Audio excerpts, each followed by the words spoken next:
미중 무역 분쟁으로 격화된 반화웨이 사태로 4대 그룹의 함구령이 떨어졌습니다.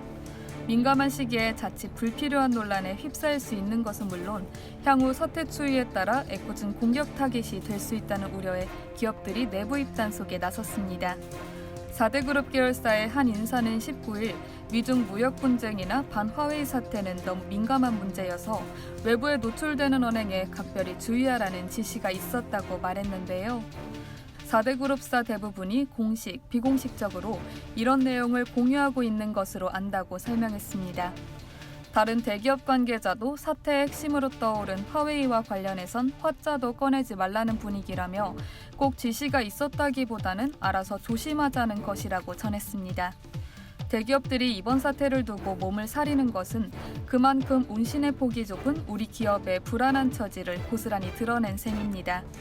미국의 선제 관세 공격으로 본격화된 미중 갈등은 중국 최대 통신 장비 업체 화웨이 제재를 계기로 단순한 무역 전쟁의 범위를 넘어섰는데요.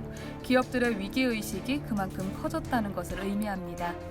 재계한 소식통은 당장 화웨이 제재에 따른 반사이익 등이 부각되는 것처럼 보일 수 있지만 한미 중 3국이 외교, 안보, 경제적으로 복잡하게 얽혀 있다는 점에서 이번 사태는 기업이 혼자 판단할 수 있는 수준을 넘어서는 일이라고 강조했습니다.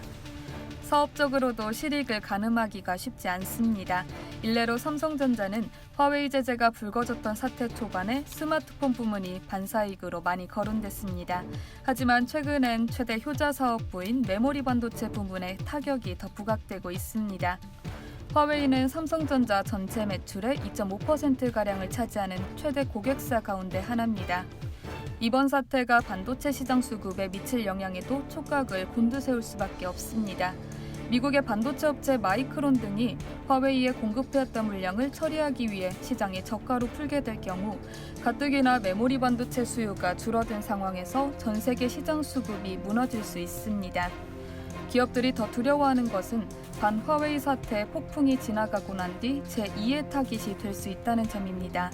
미국과 중국 정부가 다양한 경로로 압박하는 상황에서 언제까지 중립적인 입장을 유지할 수 있을지 의문이기 때문입니다. 재계 관계자는 중국이 삼성을 걸고 넘어지고 미국이 현대를 곤란에 공격한다면 감당할 수 있겠냐며 양국의 기술 패권, 무역 패권을 위한 장기전에서 어느 기업이든 화웨이 같은 희생양이 될 수 있다고 말했습니다. 국내 기업 입장에선 2017년 사드 사태 당시의 트라우마도 있습니다. 현대경제연구원은 2017년 3월부터 1년 동안 국내 기업이 입은 직간접 피해를 8조 5천억 원으로 추산했습니다. 사드 부지를 제공했던 롯데그룹이 1년 동안 입은 피해 규모만 2조 원에 달한다는 집계도 있습니다. 이상 여의도튜브였습니다.